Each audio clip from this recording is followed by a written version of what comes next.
Efecto de los contaminantes en las plantas.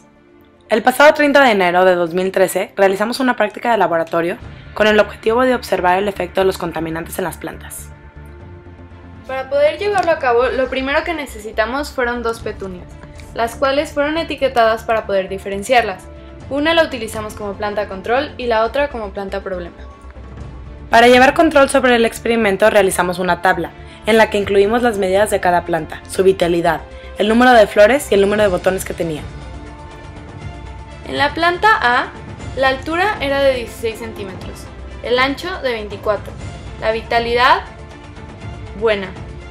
Las flores eran 16 y 23 botones. En la planta B, la altura era de 13 centímetros, el ancho de 23. La vitalidad era buena. El número de flores era 16 y tenía 15 botones.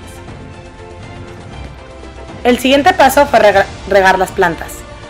La planta control fue regada con agua, mientras que para la planta problema se utilizó una sustancia desconocida hasta este momento, parecida al aceite. Durante la siguiente semana las plantas fueron regadas con agua normal y después de ese tiempo fuimos a revisarlas para obtener los resultados del experimento.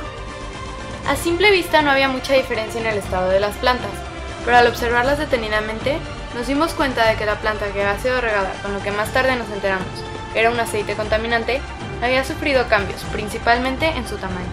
Al medir de nuevo las plantas y contar el número de flores y botones que tenían, los resultados fueron los siguientes. La planta A, o planta control, tenía una altura de 21 centímetros, un ancho de 30 centímetros. Su vitalidad seguía siendo buena. Tenía ahora 27 flores y 18 botones, mientras que la planta B, o planta problema, medía ahora 11 centímetros de altura, 27 de ancho, su vitalidad era menor, tenía 12 flores y 10 botones. Como se puede observar, la planta control creció tanto a lo ancho como a lo alto. Su vitalidad seguía siendo la misma y el número de flores y botones aumentó. Por otro lado, el tamaño de la planta problema era menor que antes de regarla, y algunas de sus flores se marchitaron, al igual que el número de botones.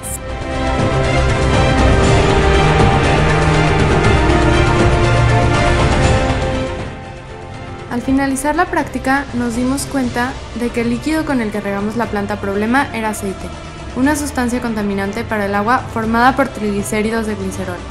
Es una sustancia peligrosa para las plantas, ya que tiene una serie de hidrocarburos no biodegradables que destruyen el humus vegetal y acaban con la fertilidad del suelo, además de contener sustancias tóxicas como plomo, cadmio y compuestos de cloro, que afectan al suelo y por consiguiente a las plantas. Los contaminantes utilizados por los diferentes equipos fueron cloro. Es un gas venenoso extremadamente reactivo que se utiliza para desinfectar. Causa efectos muy negativos en las plantas. Sal. Las plantas no toleran la sal porque se compacta en la tierra, impidiendo que los vegetales absorban el agua. Además, debilita las hojas y las hace mucho más vulnerables contra las plagas. Vinagre. El vinagre es una sustancia que podría servir como sustrato ácido para algunas plantas, en muy pequeña cantidad, pero en exceso provoca que las plantas se marchiten debido a su alto nivel de acidez. Detergente. Debido a que los jabones no son descompuestos fácilmente por las bacterias, son contaminantes persistentes. Gasolina. La gasolina tiene una estructura estable que dificulta su degradación, por lo que puede persistir largos periodos en el medio ambiente, afectando principalmente al agua, que es el alimento que reciben las plantas. El aceite fue absorbido por el suelo, volviéndolo infértil. Además, fue absorbido por la raíz de la planta y ascendió por el xilema hasta llegar a las hojas, pasando de ahí al cormo vegetativo gracias al floema, sintetizándolo por medio de la fotosíntesis. Debido a las sustancias tóxicas que contiene, la planta sufrió cambios como disminución de tamaño, marchitación de las flores, etc. Con esta práctica nos dimos cuenta de lo peligroso que son los contaminantes. Debemos de cuidar el agua para evitar que se contamine y sea absorbida por las plantas, ya que puede ser fatal. Algunas propuestas que damos para solucionar este problema son: al terminar de cocinar, no tirar el aceite por el fregadero. No tirar basura en los ríos, lagos o en el mar. Separar la basura y colocarla en los botes correspondientes. Usar y desperdiciar menos petróleo que es necesario para el funcionamiento de los motores, de coches, motocicletas, etc. No usar detergentes con fosfatos. En el baño, evitar tirar la cadena innecesariamente. Utilizar agua no potable para regar las plantas. Al final de la práctica, podemos concluir que los contaminantes son extremadamente dañinos en las plantas, provocando no solo que no puedan crecer, sino que poco a poco vayan perdiendo la vitalidad y marchitándose. Debemos aprender a cuidar nuestras plantas y evitar que sean afectadas por tantos contaminantes, ya que gracias a ellas obtenemos el oxígeno necesario para vivir.